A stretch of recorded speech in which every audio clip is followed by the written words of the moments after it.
warahmatullahi wabarakatuh. Alhamdulillahirabbil alamin. Shalatu wassalamu ala asrofil anbiya'i wal mursalin wa ala alihi wa sahbihi ajmain. Qala Allah Ta'ala fi kitabihil karim. A'udzu billahi minasy syaithanir rajim. Bismillahirrahmanirrahim. Ya ayyuhalladzina amanu kutiba alaikumus syiyam kama kutiba alal ladzina min qablikum la'allakum tattaqun. Wahai orang-orang yang beriman, diwajibkan atas kamu berpuasa dan diwajibkan atas kamu orang-orang sebelum kamu agar kamu bertakwa. Alhamdulillah, hari ini kita udah di penghujung di bulan Ramadan ini. Semoga apapun yang kita niatkan, ibadah kita yang kita niatkan, insya Allah mudah-mudahan diterima oleh Allah Subhanahu wa Ta'ala. Amin. Allahumma. Alhamdulillah, masih tetap semangat dong puasanya. Ya, pasti dong. Ibadahnya yang lainnya, sholat tarawihnya, nggak cuma puasa doang, tapi ibadah-ibadah yang lain masih harus tetap semangat. Ya. Kali ini karena di penghujung bulan suci Ramadan, Ustazah akan memberikan tema atau syiar ini dengan judul perpisahan di bulan suci Ramadan. Akankah kita masih berjumpa lagi? Nah, kita harus renungkan bagaimana kita mengisi di hari-hari terakhir ini dengan hal yang lebih baik lagi, lebih maksimal lagi. Dengan apa? Dengan bagaimana? Dengan cara memuhasabah diri dan selalu tetap istiqomah. Hari ini kita berada di penghujung, di akhir-akhir, di hari-hari akhir bulan suci Ramadan. Bulan suci Ramadan yang penuh berkah ini segera berpisah dengan kita. Ada kesedihan yang sangat mendalam, namun ada juga harapan yang benar-benar juga untuk berjumpa di tahun depan. Ada 4 poin setidaknya yang harus kita pahami dalam hal-hal ini. Yang pertama, kesedihan di akhir-akhir bulan Ramadan ini itu dirasakan oleh para sahabat Nabi atau para kekasih Allah. Akankah kita termasuk kekasihnya Allah juga? Semoga mudah-mudahan kita juga termasuk. Amin. Diriwayatkan bahwa para sahabat Nabi dan ulama-ulama yang terdahulu itu menangis saat akan berpisah dengan bulan suci Ramadan ini. Bulan suci Ramadan ini bukan hanya karena mereka menangis karena menahan lapar ataupun karena takut, tapi karena mereka takut akankah besok di tahun depan akan berjumpa lagi, dan apakah juga mereka juga takut apakah amalan-amalan selama di bulan suci Ramadan ini diterima oleh Allah.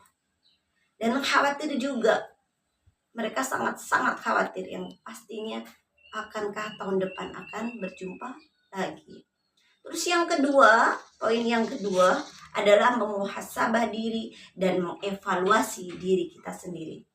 Ya, perpisahan bulan Ramadan ini adalah momen untuk mengevaluasi diri.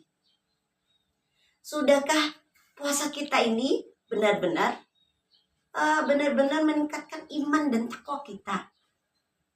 Atau hanya sekedar menahan lapar ataupun dahaga saja? Meningkatkan iman dan takwa itu banyak, yaitu dengan menahan diri dari segala maksiat itu dari banyak juga dari dalam tubuh kita, dari mata, dari telinga, dari mulut kita, dari tangan ataupun kaki kita. Misalnya nih dari mulut, apakah selama berpuasa Ramadan ananda yang solih-solihah juga menahan dari omongan-omongan yang kotor, yang kasar, mungkin membentak orang tua, marah-marah, dan lain-lain. Terus mata, apakah mata ananda yang solih-solihah juga bisa terjaga dengan baik? Misalnya nih, melihat hal-hal yang gak baik, mungkin ataupun game, ataupun apa. Nah, itu menjadi evaluasi diri kita. Apakah kita bulan puasa ini lebih meningkatkan iman dan takwa, ataupun hanya menahan lapar dan haus saja. Terus yang selanjutnya,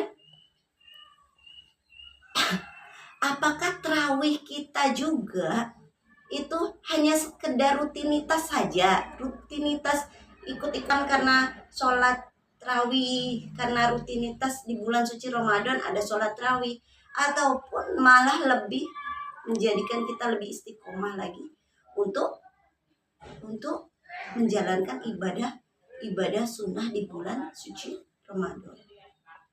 Itu poin kedua. Terus poin yang ketiga, tetap istiqomah setelah bulan suci Ramadan. Jadi perpisahan di bulan suci Ramadan itu menjadikan kita untuk lebih istiqomah di bulan-bulan yang lain setelah bulan Ramadan ini. Kepergian bulan Ramadan ini bukanlah akhir dari semua ibadah, tapi menjadikan kita lebih bagus lagi dalam beribadah. Contohnya nih, puasa wajib itu secara tidak langsung loh mengajarkan kita untuk menjadikan lebih terbiasa puasa sunnah. Seperti apa? Seperti puasa Senin Kamis dan lain-lain. Terus yang kedua, di bulan suci Ramadan ini rajin kita mengaji, bertadarus ataupun bertilawah Al-Quran. Nah, apakah nanti setelah bulan suci Ramadan ini kita juga tetap menjalankan ibadah-ibadah tersebut, tetap mengaji dengan penuh khusyuk dengan beberapa lembar yang tidak seperti biasanya seperti itu. Terus tanda perpisahan yang baik ini juga selain menjadikan kita istiqomah itu bukanlah berhenti beribadah, tapi tetap melanjutkan kebiasaan-kebiasaan yang kita lakukan di bulan suci Ramadan ini pada bulan-bulan Ramadan ataupun pada bulan-bulan yang lainnya. Terus poin yang terakhir, poin yang keempat adalah harapan kita untuk bertemu kembali. Ya, tidak ada jaminan loh seseorang ataupun kapan kita bisa berjumpa lagi pada bulan suci Ramadan. Ayo, siapa coba yang menjamin? Siapa yang tahu? Apakah orang tua kita menjamin kita akan bisa bertemu kembali? Tidak ada. Umur seseorang tidak ada yang tahu, hanya Allah yang tahu. Kulun mauludin ya kan?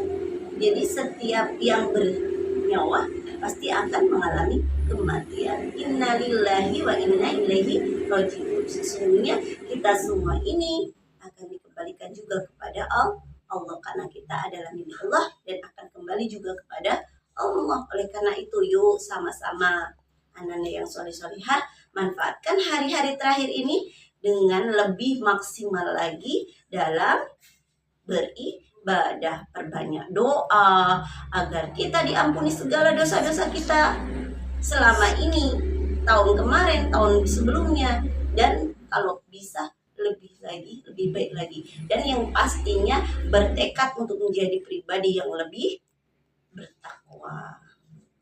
Mari sama-sama jadikan perpisahan bulan suci Ramadan ini sebagai bulan untuk merawat dan menjadikan kita lebih semangat dalam beribadah sepanjang tahun. Wallahu a'lam bishawab. Hanya ini yang Ustazah dapat sampaikan. Mudah-mudahan bermanfaat untuk kita semua. Ustazah akhiri. Wassalamualaikum warahmatullahi wabarakatuh.